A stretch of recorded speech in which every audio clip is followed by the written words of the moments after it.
Hi, today's insight is about spirituality. I want to define it. I want to talk about what it manifests like, what I have experienced with uh, my own spirituality and other people that I work with, and also talk about what blocks us from really living spiritually, right? And what it would look like if we embodied that spirituality all the time. So, spirituality, what I saw on Wikipedia, so you can Google it, is the quality of being concerned with the human spirit or soul as opposed to material or physical things. So, when there is focus on how much more we are than just this physical body is considered spirituality. In my experience, there's never not a time that we aren't being spiritual. That connection to source is always accessible if we choose it, right? And if we bring consciousness to it. And I don't know if you all have noticed just the shifts that are happening on Earth, whether it be physically with the weather, and some disasters in that sense. And also with solar flares, the Schumann resonance going up. So there's a lot of things that the planet itself is showing us. And so when we are connected to universal laws, it's like that's always a reflection too of what's happening with humanity. And more, I'm having more and more conversations with people connected to spirituality, connected to knowing that there is more than this physical realm, this physical material dimension that we currently live in. And sometimes when I started my spiritual journey, let's say, or awakening, it started a lot with questions. Like, I knew there was more. I knew that there was more to just going to school, getting a good job, having a family, and there's nothing wrong with that. Yet, when there is an embracing of true spirituality, there is this radiance that just comes through, no matter where you are,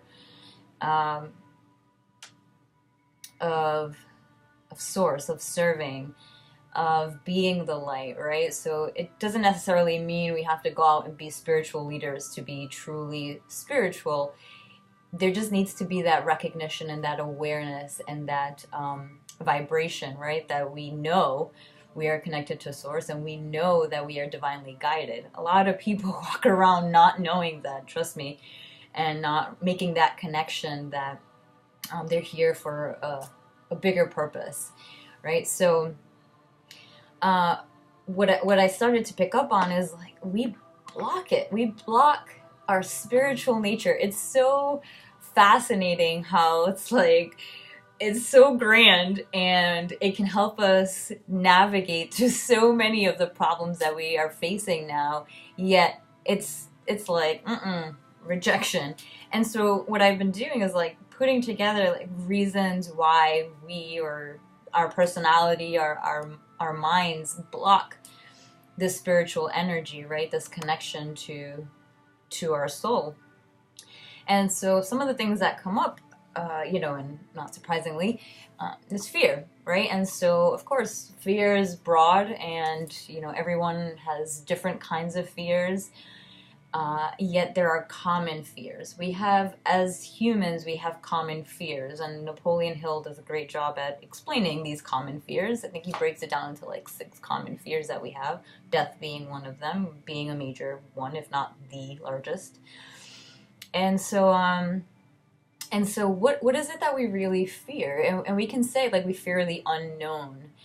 And in reality, what that means and what I've seen is that there's a fear of responsibility.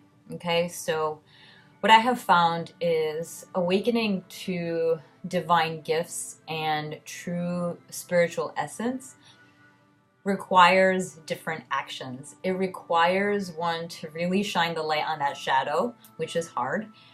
It requires one to look at things that perhaps we don't want to look at because it triggers different emotions. It requires us to break out of old programming, which is another thing that blocks us from really living in our true spirit. Is like there's so many programs that have been embodied throughout lifetimes, and not just this particular one, and not just our own, right? So we got to look at collectively because everything is connected. So there's programming of fear that comes from way back then, and frankly, religion has been a big part of this programming, and that's why a lot of people confuse spirituality with religion or religious beliefs or organizations, and I guess that's so far from the truth. Yes, if you follow religion, you can be spiritual, and usually when someone connects to their inner spirit, their inner soul, they tend to detach from things like religion, because what they find is that there's a lot of fear connected to that programming, and a lot of external work, in the sense of there's something out there that's going to save us. There's something out there that has control. There's something out there that's going to let us know how it's going to happen.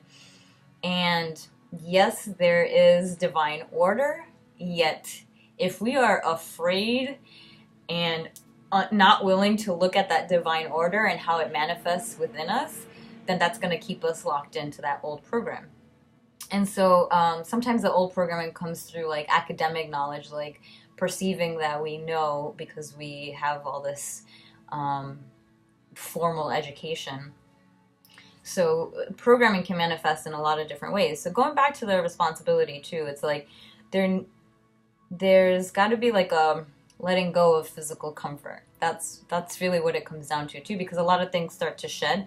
Our truths start to evolve as we grow spiritually. So our perception starts to expand, and it's challenging, because for the mind, it's like once we have this core belief, it can be really hard to shed, right? To shed that core belief. That they call it cognitive dissonance. When something doesn't align with what we already believe, it's like doesn't even come through. So we block it, right? The ego is really good at doing that. And yes, the ego is seen as something that can really hurt us when it comes to living in our true spirituality.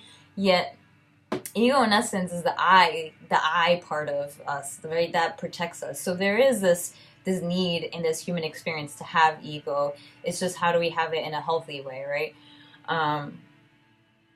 So just know that the more you expand your consciousness, the more the truth is going to expand for you, and things that you believed a few years ago may change. And that's the fear. That's the fear of the unknown, right? And then so the responsibility comes in, because okay, now I have this knowledge, now I have this wisdom, now I know that what I believed back then isn't true. So now what? What do I do with this, right? What are my friends going to think? What is my family going to think? What if it requires changing career? What if, so it's like all those pieces that we get comfortable in the material and the physical, the illusion of separation, the illusion that,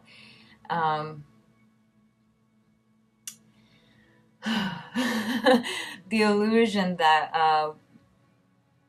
that we're separate, that spirituality is something outside of ourselves, that it requires believing in something outside of ourselves, right?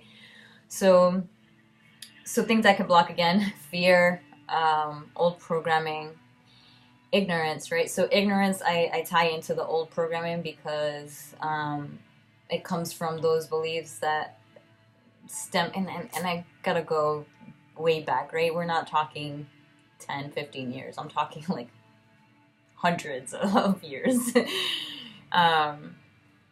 So it's like, how do we How do we shut down? Oh my goodness, we live in such an amazing time where consciousness is expanding, and beings like Jesus Christ came to show us how do we get to this new earth, how do we clear all this karma so that we can live in alignment with our true spirit, with our spirituality fully embraced, right?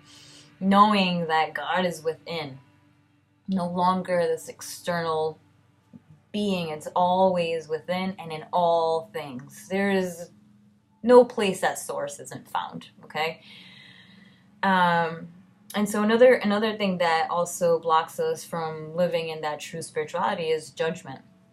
So here we are with this old programming and fear, and then that can also bring us to judge, right? So that's why I'm going to go back to the religion piece, because it's so fundamental, right? There's so many things connected to religion when it comes even to politics, right? It's all connected. Religion is very root chakra energy too, so think of physical, that's all root chakra, right? So we're talking a comparison between that physical comfort, because when we look at what has been taught, it's comfort through faith, right? It's comfort through, if I live my life this way, then I'm going to be okay when I cross over. Then I'm going to go to this place, this higher place, right? Whereas when we're spiritual, it's like, it's now. That higher place, we can create it now. It's within us. And when we align within, we experience it. And then there's no more fear. The fear is like, and when it does come up, it's so much easier to process, right? It no longer takes days or years to process fear. It's like, okay, got it. Next. So, sorry, I get excited about this. So judgment. Judgment creates limitation. For some reason, this has been coming up a lot with a few clients that I've had, and it's like, judgment is the ultimate thing that blocks us off from spirit, in the sense of anytime there is judgment, literally think of it as creating a little box where you put that thing that you just judged, and it just goes on over there. It doesn't process, it just goes over there. It's blocked. So it doesn't allow room for it, right? And so there's a difference between being an observer and discernment and judgment. So remember that judgment, it's always like, it feels like, yucky. It brings like a negative aspect to it, right? So when we're judging others, when we're judging ourselves, most importantly, or when we're judging creation, when we're judging source, when we're asking why this, why did it have to happen to me? That's judgment. So it limits us, right? And so what happens when we live in a place of judgment is it closes up the heart chakra. And when I perceive the heart chakra, I see it as a bridge, right? This is the human side, or our lower chakras, and then this is the being. That's why we're human beings. In Spanish, it's seres humanos. Ser humano. First you have to be, then you're human. So in language we hear it, right? And then we look at our energy centers, and it's like it couldn't be displayed in any other, like in a better way, right? So when we look at our spiritual aspect, the being aspect, we're connecting more higher chakra energy, and the heart is the bridge. The heart is what allows us to fully align that human and being aspect. So when we judge, it's like we close up the heart, and it's harder to give and receive energy. So it's harder to connect to our spiritual nature, to bring it down to this physical, and then it's harder to bring the physical up to liberate into that spiritual reality that we know we are. So fear, old programming, ignorance, judgment are, I would say, like 4 major things that could really block us from living true to our own spirituality. So my question is, what if we embraced spirituality? What would be different? How would your life be different? How would the lives around the people, how would the lives of the people around you be different? If I could speak correctly.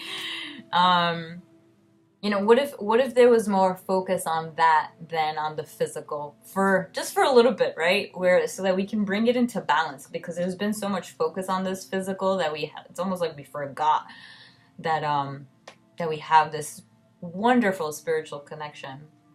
And it's like our higher selves really they want to come through.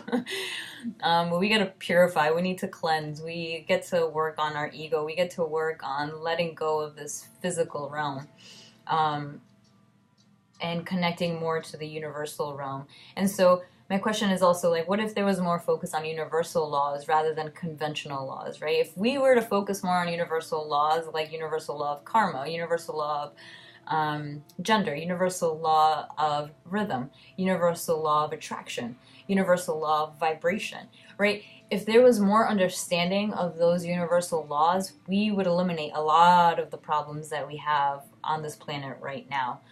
Because then it would be inevitable for our spiritual nature to come through, because that's that's how the universe works. It's like we can either work with the universal laws, we can work against them, or we can ignore them. That doesn't mean that they're not in effect. They're always in effect. There's no way that they aren't. So why not embrace them? Why not work with them and help them help us so that we can create realities that we want, that we deserve, that are in our nature, And so what if we learned about our chakras and how our spirit actually works, right? And so I find that many people, they may have heard of chakras, they may have heard that we have energy centers. A lot of people have no idea what they are. And if there were more focus there, then we would understand ourselves more. We would see our connection to the physical, understand it, be able to create in a way where there's joy, be able to balance the emotions that we feel, right? So like the root, the red one, is all about belonging here on this planet. And then the orange, the sacral, is all about creativity and emotions and our connections to others, whether it's friendships or intimate relationships. And so then we start to evolve into actually doing and being in this world, in this society, which is the yellow solar plexus. And then again, boom, heart opens up. We're expanding. We're able to give and receive more. There's compassion. There's forgiveness. Once there's forgiveness, we help to clear karma, which means we're able to move more and more into this new earth. And then progressively we go into the higher energies, the higher vibrations, right? And that's literally what happens. Is like our body, we're walking rainbows, like I say, and what happens is like there's lower vibrations, and then it goes higher and higher and higher and higher until we physically can't see all of our light. Yet in this reality, the spectrum is from the red to the violet, right? So if we were to learn more about how that works, imagine how different our lives would be, because we'd know how we're sending and receiving information. We know how our old programming is affecting our belief system, and that we need to shed light into all these other emotions, because that's why we come here. We come to this planet to learn. It's a school. Planet Earth is a school for emotions. I recently learned for limitations and to love. To learn to love. Legit, like that's why we're here. When we cross over, we look back at this and I'm like, really? That's what I was getting hung up on? Like, come on. So once we embrace that spirituality, it also helps us to like just chill. Like, it's okay, we're gonna be all right. Not so much like focus on like worrying and material assets and all that stuff. Anyway, so what if we turned our focus more into learning internally, right? To learning about us and how we work, rather than external stuff, rather than who's going to do what for us, whether it's the government, the religion, even the perception of someone coming to save us. And that's not to say I don't believe in beings like Jesus. I do. I just believe that they came to teach us how to be the light, not to worship them as a being, yet how to learn to live in that way, right?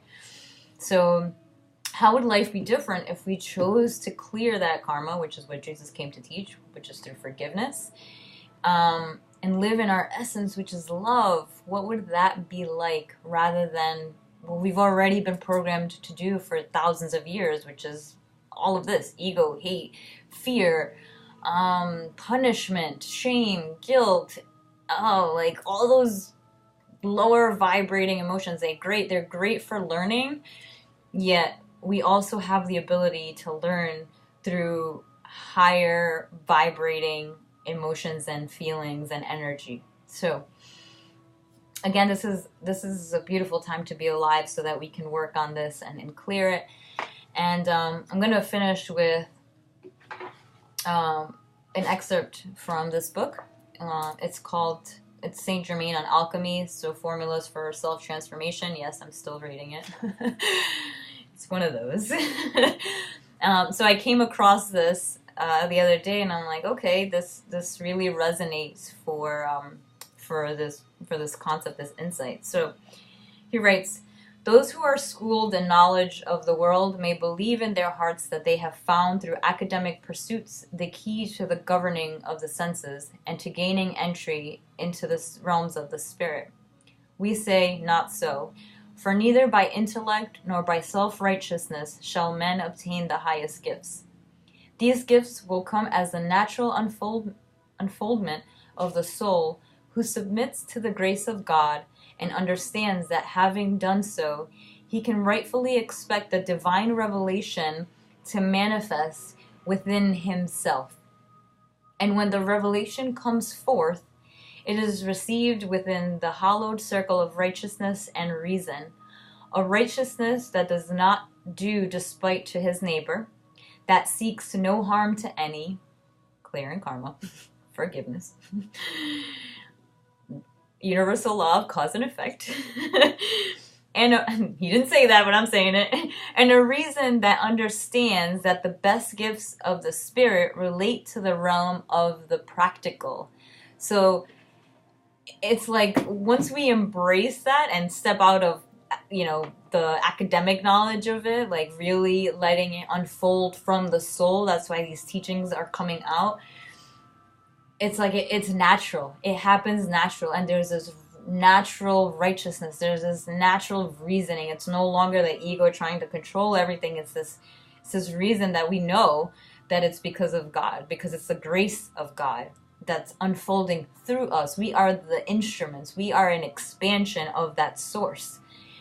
And so how do you want to express your expansion? Through fear or through love, right? And we have the gift to bring that love here into the practical. That's why we're here, to learn it and to live it, to experience it. Okay, so today's insight again, spirituality, embrace it. Because of things that block it are fear, ignorance, judgment, old programming, and so clear it. Clear your karma. So that you can manifest and also liberate, because that's really what our chakras help us to do. They help us manifest that spirituality, bring it into the practical, and then let us liberate and release, so that we're always connected to source in everything that we do. All right, that is today's insight. Thank you. Namaste.